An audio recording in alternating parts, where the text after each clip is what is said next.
2036 के ओलंपिक्स के लिए इंडिया बिड करने लगा है।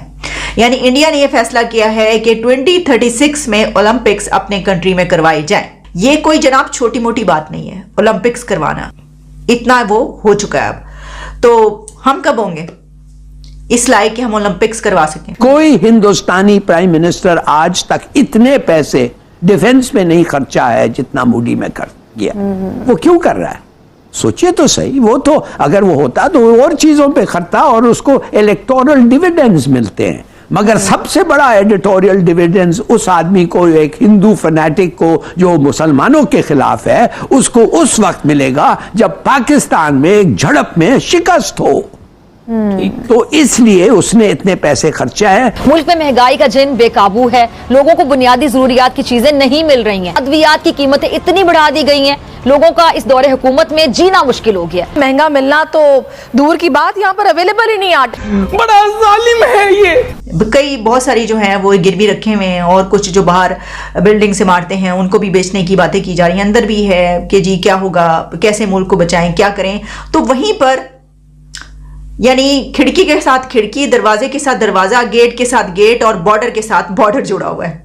इतना करीब जो मुल्क है हमारा, और हमारे ही जैसा कल्चर, सब कुछ मतलब एक ही तरह का हर कुछ। वहां पर इतनी तरक्की हो रही है कि वहां पर ये अब प्लान किया जा रहा है कि अच्छा वक्त है कि हम जाएं और इनको एक माने मार के, जैसे वो बालाकोट में आए थे, ऐसा एक ऑपरेशन करें। हम भी पॉपुलर हो जाएंगे, कुछ हम दिखाएंगे कि हम जाके उनको मारे हैं, और ये भी लड़ते रहेंगे। ये तो इनका काम ही यही है, लड़ता रहना, और इदारे के दरमियान लड़ाई होगी।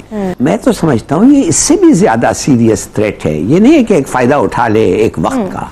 ये कहता है कि लिबरेशन ऑफ गिलगिट बल्तिस्तान, ये तो होना ही है, कहता है, और ये होगा। नमस्कार दोस्तों, स्वागत है आप लोग का हिंदुस्तानी स्पेशल की एक और नए वीडियो में।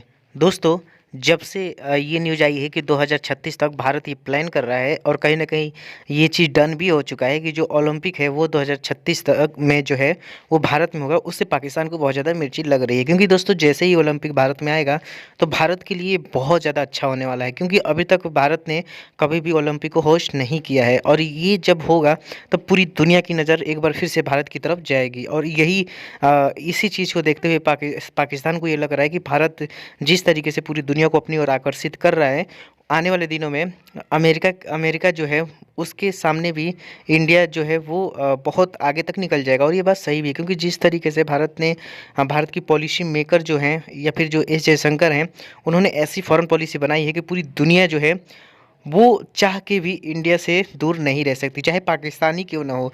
क्योंकि एक तरफ जहाँ पाकिस्तान ये बात करता है कि आपने पता होगा कि बिलावल भुट्टो ने जो कुछ भी कहा था उसको हम दोहरा तो नहीं सकते, लेकिन जिस तरीके से एक तरफ वो भारत की बुराई करता है, दूसरी तरफ वो चाहता भी है कि भारत के साथ उसके रिलेशन अच्छे हो जाएं, क्योंकि वो जानता है कि आज अगर उसे दुनिया में आगे बढ़ना है तो भारत का साथ उसको ज़रूरत है।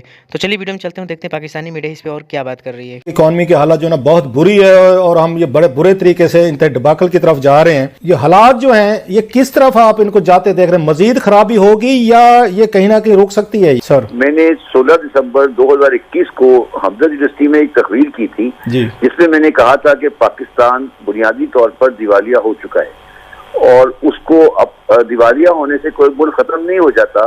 उसका मतलब ये होता है कि वो अपने कर्जे अदा नहीं कर पा रहा। तो ये बात मैंने उस वक्त कही थी, और मैं उसको पाकिस्तान की जो फिस्कल अकाउंट और जो पाकिस्तान का करंट अकाउंट और जो पाकिस्तान का एनर्जी अकाउंट है, उसको मैं एक बिल्कुल गैर सियासी नजरिए से देख रहा था। अच्छा, उसमें जो बड़ी तकलीफ जो अब मुझे आज हो रही है, जो मुझे वो ये है कि उस गिरावट में कोई भी बेहतरी पिछले 1.5 साल से, जब से ये 16 दिसंबर 2021 से लेकर आज दिसंबर की 27 तारीख तक कोई बेहतरी नहीं हुई है, बल्कि जो अक़दाम हमारे हुक्मरान उठा रहे हैं उसने उस तबाही को बिल्कुल आखिर में पहुंचा दिया है। और जो तबाही का बिल्कुल जिसे कहते हैं ताबूत पर आखिरी कील ठोकी है, वो डार साहब ने ठोकी है कि जब उन्होंने कहा है कि पाकिस्तान में इस वक्त 2 एक्सचेंज रेट होंगे। इंपोर्ट का एक्सचेंज रेट अलग है, एक्सपोर्ट का और रेमिटेंस का एक्सचेंज रेट अलग है। उस चक्कर में पाकिस्तान का सारा जो पैसा है वो हवाले में चला गया है, और एक्सपोर्टर पैसे नहीं ला रहे हैं। और इम्पोर्टर को आप इसलिए बैलेंस करके बैठे हैं कि आप ये समझ रहे हैं कि हम एजेंसियां रोक लेंगे और इस तरह हम एक्सचेंज रेट को कंट्रोल करेंगे। तो ये जो आखिर में टीका लगा है, इसने पाकिस्तान को वहां लाके खड़ा कर दिया है जहां हमारी पोजीशन बहुत खराब हो गई है। अपने दोस्त मुल्कों से पैसे नहीं मिलते तो खुदा ना खास्ता हमारे हालात बहुत दगरगू है। पाकिस्तान जो है 100 कंट्रीज में भी नहीं आता इकोनॉमी वाइज। हम कहते हैं हमारे पास एटमी पावर है, हम जंग करेंगे। आपको लगता है जंग कोई हल है? जंग करके करना क्या है अब? एटमी ताकत के साथ तो जंग तो हम ऑलरेडी हार चुके हैं, अपनी मुआशी जंग हार चुके हैं। हमारी गुर्बत का लेवल के नीचे चले गए, हमारी पॉवर्टी लेवल, और देखें लोग खुदकुशी करने पर मजबूर हुए हैं। तो हम क्या जंग करेंगे? उस एटम बम को लेकर हम क्या करेंगे? और रह गई बात इंडिया की, चाइना हमसे बाद में आज़ाद हुआ है और वो इस टाइम तकरीबन सुपर पावर है। बांग्लादेश देख लें, बांग्लादेश बाद में हमारा भाई था, वो बाद में हुआ।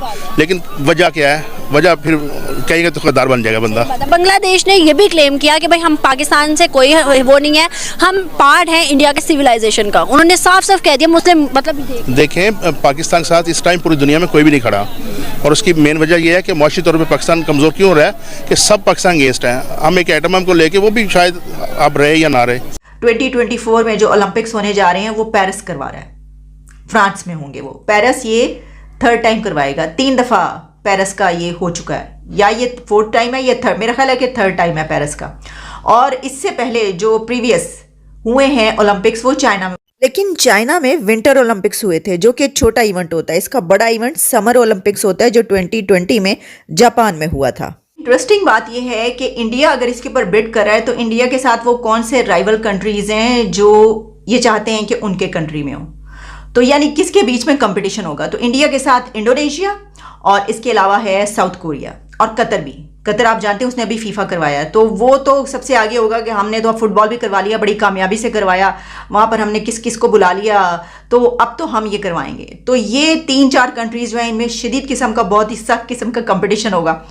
और इसमें इंडोनेशिया पे मुझे बड़ी वो हो रही थी। देखिए इंडोनेशिया की भी जब हम बात करते हैं कितना आगे निकल गया कि वो भी जो है वो ओलंपिक्स करवाने की बात कर रहा है। बाद मुझे ऐसी खबरें मिली कि जनाब जब हमारी भी वैसी इकोनॉमी हो जाएगी इंडिया जैसी तो तब हम उससे बात करेंगे। तो इसका मतलब ये हुआ कि हम ना ही समझी असी गल नहीं करनी, बात हमने तो फिर करनी नहीं। इसका मतलब है अगर हम वहां तक पहुंचने की बात करें, हमारे तो हालात आप देख लीजिए क्या है, और कोई ऐसी सिचुएशन भी नहीं है, कोई ऐसा रोड मैप भी नहीं है कि हम वहां तक बनाएं तो बस ठीक है। दोस्तों जैसा कि आपने इस वीडियो में देखा कि जो पाकिस्तानी मीडिया है वो एक तरफ तो ओलंपिक के बारे में बात कर ही रही है, लेकिन दूसरी तरफ जो हिलाली है उसका ये कहना है कि आज तक भारत में इतना जो आर्मी के लिए जो मशीनरी गन है या फिर जो बड़े बड़े जो हथियार हैं वो खरीदे नहीं गए जितना कि नरेंद्र मोदी जी के आने के बाद हुआ है। और ये बात हिलाली का सही भी है, क्योंकि जिस तरीके से नरेंद्र मोदी जी के आने के बाद खास करके हमारे जो सेना है उस पर ध्यान दिया गया और कहीं ना कहीं जो भी ज़रूरतें थी उसको पूरी करने की कोशिश की जा रही है और बहुत ज़्यादा की भी गई है। उसको देख के पाकिस्तानियों को ये लग रहा है कि आखिरकार भारत इतना ज़्यादा डिफेंस पे खर्च क्यों कर रहा है। लेकिन कहीं ना कहीं हमारे जो दुश्मन है वो इतना बड़ा भी है, क्योंकि अगर हम डिफेंस पे खर्च भी नहीं करेंगे तो फिर हम जो है वो कहीं ना कहीं मार खा जाएंगे। और इसीलिए नरेंद्र मोदी जी को ये बात पता है कि हमारी जो डिफेंस है उसको हमेशा मजबूत रखना है, क्योंकि हमारे सामने चाइना है। वैसे भी पाकिस्तान को तो हम उतना बड़ा दुश्मन मानते भी नहीं हैं, क्योंकि अब हमारा सबसे बड़ा दुश्मन जो है वो चाइना हो चुका है। लेकिन पाकिस्तानी जो हैं वो जब भी भारत में कोई चीज़ खरीदा जाता है या किसी चीज़ पे डील होती है तो पाकिस्तानियों को नज़र रहती है। और पाकिस्तानियों का साफ तरीके से यही कहना रहता है कि भारत जो कुछ भी आज हथियार खरीद रहा है वो चाइना के लिए नहीं बल्कि पाकिस्तान के लिए खरीद रहा है। तो ये कहीं ना कहीं पाकिस्तान में भी डर है। दोस्तों आपकी क्या राय है, आप हमें कमेंट करके जो बताएगा। और अगर आपको वीडियो पसंद है तो वीडियो को लाइक, हमारे चैनल हिंदुस्तानी स्पेशल को भी सब्सक्राइब कर ले, क्योंकि हम आपके लिए ऐसी इंटरेस्टिंग वीडियो लाते रहते हैं। मिलेंगे इसी वीडियो के साथ, तब तक देखते रहिए हिंदुस्तानी स्पेशल।